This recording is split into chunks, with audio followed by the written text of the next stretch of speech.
Vamos a resolver a continuación la práctica de entrenamiento número 6.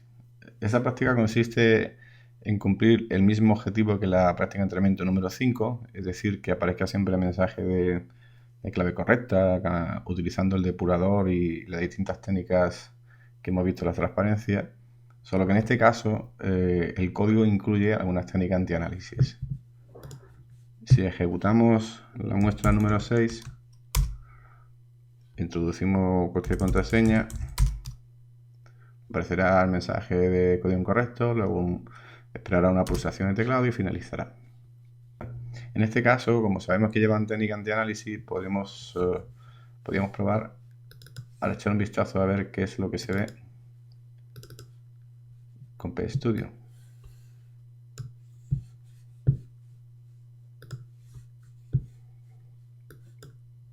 Bueno, PStudio tiene 4 indicadores y uno de ellos, que es el interesante, nos dice que parece haber cadenas codificadas con base 64, MIME64. Si vemos las cadenas de este fichero, aparece al principio todas las importaciones, luego el espacio de código, y en el espacio de código hay una cadena que sí que parece cumplir el formato de una cadena típica en base 64. Bueno, esto lo podríamos llevar a análisis de código y analizarlo allí, como luego veremos. Y otra cosa que os quiero enseñar, ya para aprovechar, es una herramienta muy útil que se llama Cyberchef, que me permite encadenar una serie de tareas para poder conseguir un objetivo. Me explico. Con este tipo de herramientas podéis, por ejemplo, decirle, mira, tengo una cadena que está escrita en base 64, yo aquí creo la receta, creando todas las cajitas necesarias, y aquí introduzco el código que quiero analizar. Cuando le damos a Bake, lo que hace es cocinarlo. Y fijaros que de manera tan simple tenemos ya la clave descifrada. Esta sería la cadena en base 64 y esta sería la clave cifrada. Esta sería una manera sencilla. Sin embargo, la práctica realmente consiste en análisis de código, así que vamos a llevar esta muestra a IDOPRO.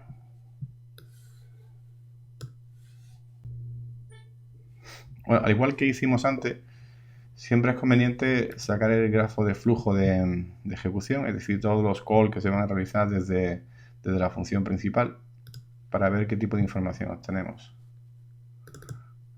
Es una aplicación sencilla, por ese motivo tenemos este grafo tan simple, lleno de tablas de importaciones y pocos segmentos de código propio.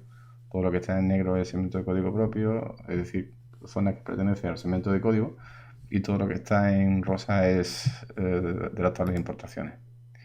Y aquí sobresale sobre todo, si veis, hay una localización. Acordaros por lo visto en la teoría que los logs son consecuencias de direcciones a las que se saltan y los sub son consecuencias de direcciones a las que se hace un call. Sin embargo, los grafos de flujo de ejecución lo que te muestran son los call. Entonces parece haber, desde esta función parece haber un call a una dirección de salto. Eso ya resulta sospechoso y deberíamos echar un vistazo a ver qué hay en esta ubicación. Eso por un lado, lo notamos por aquí. Por otro lado, en las cadenas, aquí podemos ver las cadenas que pertenecen al fichero. Esto que veis aquí arriba, esto es típico de rutinas que emplean base 64, que necesitan mapear todo el conjunto de caracteres que va a ser utilizado para codificar en base 64. Cuando veáis este tipo de cadenas, sospechad de que se esté empleando un algoritmo de cifrado con base 64. Aquí aparecerían las cadenas que hemos visto antes de la entrada. Y bueno, esta era la clave cifrada. Podríamos ir también, bueno, os enseño primero. Acordaros siempre que veáis cadenas de pulsar la X para que aparezcan las referencias cruzadas. Eso nos llevaría a este segmento de código. ¿Veis?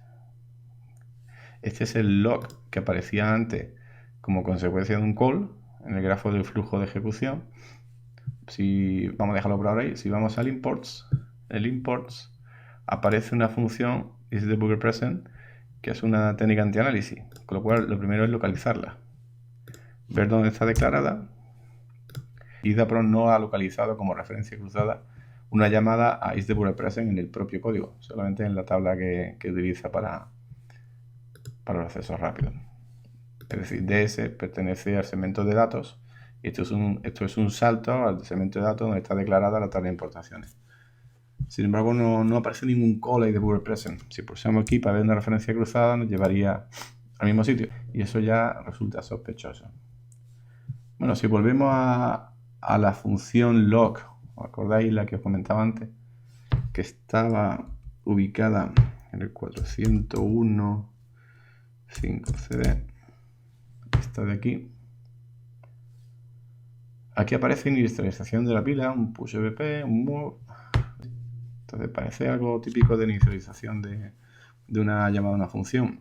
Esto sería el texto que aparece en pantalla. Aquí hay algo significativo. Fijaros que hay un salto a una ubicación que está 2 bytes detrás de esta dirección. Esta dirección, ese salto, pertenece aquí, es decir, que este salto saltaría 2 bytes dentro de esta instrucción. Eso es una de las técnicas que aparecía en las transparencias. Y aquí hay un call a una dirección fuera del rango de ejecución del programa. Es decir, aquí hay una técnica para confundir al desensamblador de IDAPRO sin ninguna duda. ¿Cómo lo resolvemos? Bueno, en un primer lugar tendríamos que seguir el flujo de ejecución como si no hiciésemos caso a IDA. Por ejemplo, aquí dice, quiero saltar el segundo byte en la 400A, me voy a esta dirección, la convierto en datos con la D y veis que ahora esta dirección sí resuelve correctamente. Aquí, que es la dirección real a la que quiere saltar, pulsamos la C y lo convertimos en código. Y aparece esta otra instrucción. Esta otra instrucción lo que quiere saltar es al primer byte después del call. Nos vamos aquí, convertimos en datos y ahora esta instrucción, fijaros que ya sí se referencia correctamente aquí. Y esto lo convertimos en código. Y fijaros que de repente aparece la llamada isDebuggPresent. ¿Veis?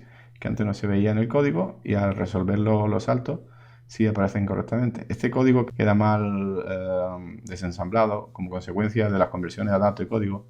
Lo que conviene es convertirlo a código a partir de aquí y que él vaya resolviendo correctamente cuál es el flujo adecuado. Fijaros, ya aparece algo normal. Bueno, entonces está claro que esto es una función, pero sin embargo tenemos un problema ahora de representarlo a nivel gráfico. Si pulsáis espacio, veréis que no se representa a nivel gráfico, es que a nivel gráfico solo se representan funciones en IDA Pro. Podríamos probar a crear una función, pulsar la letra P e intentar crear una función. Sin embargo, IDA ya nos avisa de que hay trozos de código que no puede ser desensamblado, con lo cual no puede dibujar el flujo de ejecución. ¿Qué hacemos? Bueno, esto lo podemos convertir todo en knobs. Esta vez vamos a hacerlo con ShameByte. Tenemos 66 y B8, pues estas dos lo convertimos en knobs.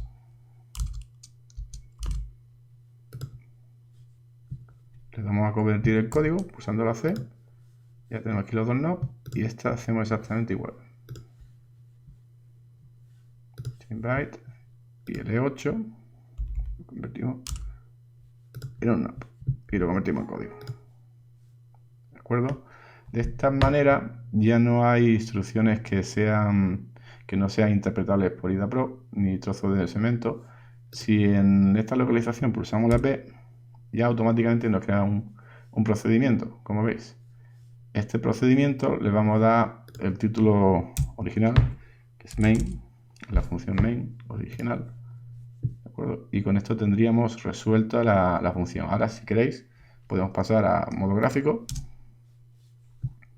Y en el modo gráfico podríamos tener una representación de lo que pasa aquí. Aquí parece ser que si detecta que el depurador está presente, entonces salta a esta rutina que dice mala suerte. ¿Lo veis? Y si no está presente el depurador, entonces salta a esta rutina en la que aparece la cadena cifrada que hemos visto anteriormente. Y esta comparación es la que producirá la salida de código correcto por pantalla o de código incorrecto. Ahora lo que deberemos hacer es permanente los cambios que hemos realizado en código, Porque de otra manera, si llevamos este código a depuración, si lo ejecutamos, el depurador de IDAPROC leerá el código que está escrito en el fichero original y no hará caso de los knobs que hemos modificado en el proceso de desensamblado. Para ello, lo que hacemos es navegar hasta la ubicación de los knobs que hemos estado modificando y anotar el offset en el que se encuentra en el fichero. El primero está en el 4AFA, el segundo está a continuación, el 4AFB, y el tercero está en el A52. ¿Lo veis? Cogemos un editor hexadecimal como View.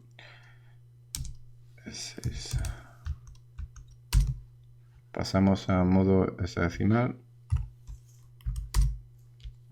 Nos vamos al primer offset que estaba en el 4A y editamos esa zona con dos knobs, que son los dos primeros que hemos visto. Actualizamos, nos vamos al segundo offset, que era A52, y editamos. Aquí colocamos otro knob y actualizamos. Con esto ya tenemos el fichero modificado. Cogemos IDAPROC, le decimos que vuelva a cargar el fichero original. Ya el depurador lo tiene leído. Y a partir de aquí podemos empezar a decorar el código para hacerlo más comprensible. En un primer lugar, las zonas de fracaso las marcamos en rojo, como antes. Esta sería una zona de fracaso. Este sería el mensaje que estamos buscando.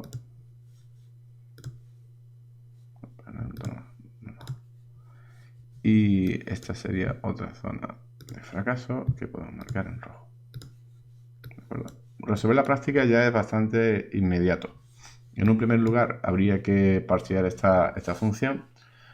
Hay muchas maneras de hacerla. Para esta práctica bastaría simplemente con modificar el valor de EA o modificar el valor del salto. Yo voy a enseñar una solución más versátil, porque aunque esta muestra de entrenamiento es muy sencilla, es fácil encontrarse que un malware real emplea 15 o 20 llamadas camufladas a IDWRPresent. Entonces lo que os voy a enseñar es a modificar la salida de esta función para que siempre devuelva que el depurador no está presente. Para ello, lo que hacemos es, ahora después lo llevaremos a ejecución, y en ejecución iremos navegando hacia donde está el segmento de código de IDWRPresent y parchearemos ahí con un breakpoint.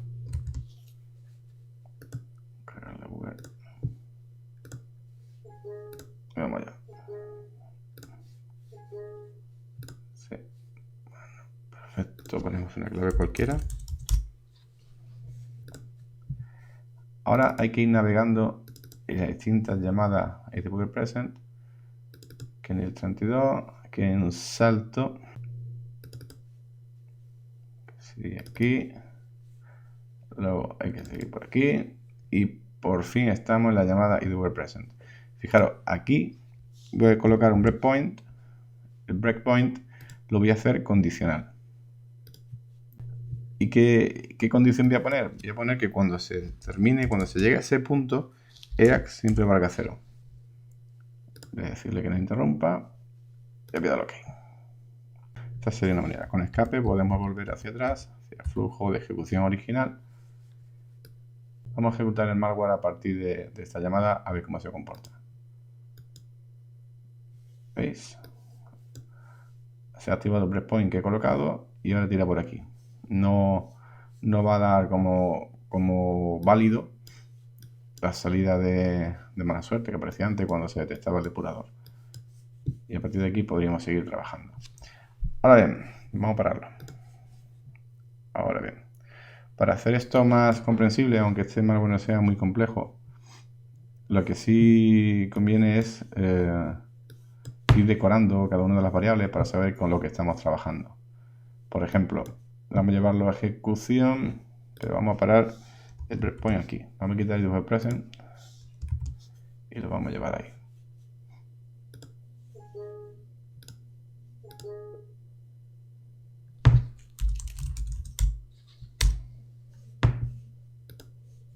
Estamos aquí. Y ahora podríamos mirar los valores de esta variable, a ver si aparece algún valor interesante. Por ejemplo, la de bar68, esta sin inicializar, esta de aquí está sin inicializar, str1 aparece prueba, que es la clave que he introducido, pues esta la podemos renombrar como cadena, bueno, como clave de entrada. Ahora, esto que aparece aquí, este símbolo lo podemos poner como clave cifrada.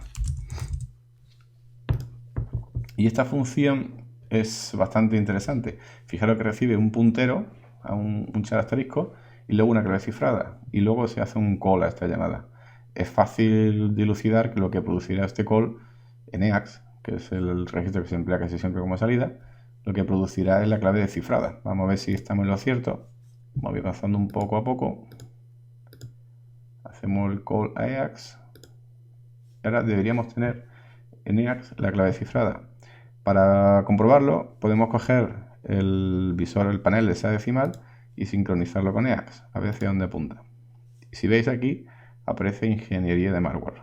¿Veis? Con lo cual, esta la vamos a renombrar como decodificar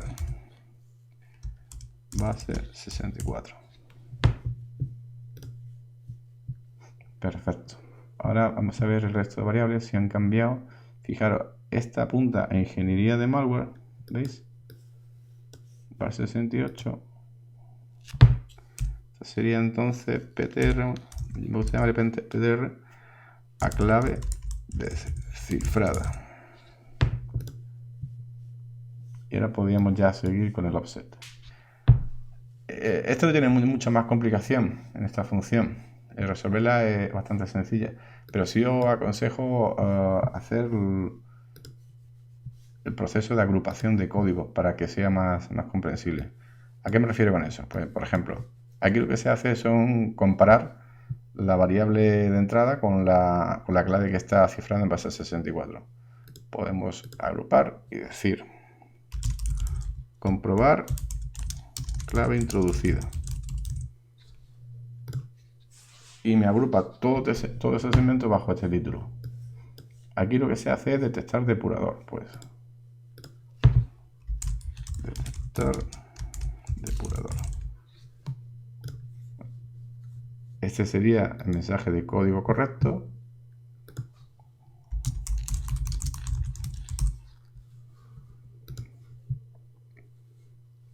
Este sería el de código incorrecto.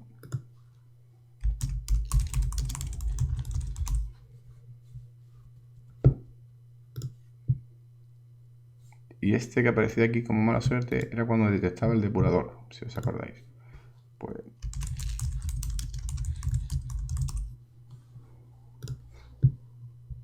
bien, y esto que aparece aquí que CH es la pausa que hace cuando muestra el mensaje. Bueno, pues aquí lo agrupamos y simplemente ponemos pausa. Esto de aquí ya es el fin de la función, lo podemos nombrar como fin. Como veis, no tiene mucho más.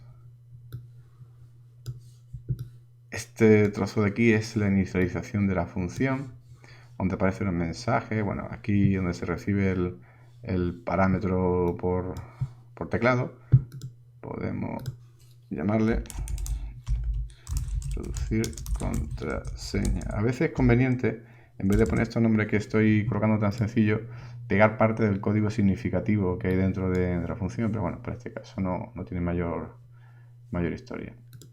Aquí podemos poner código antianálisis.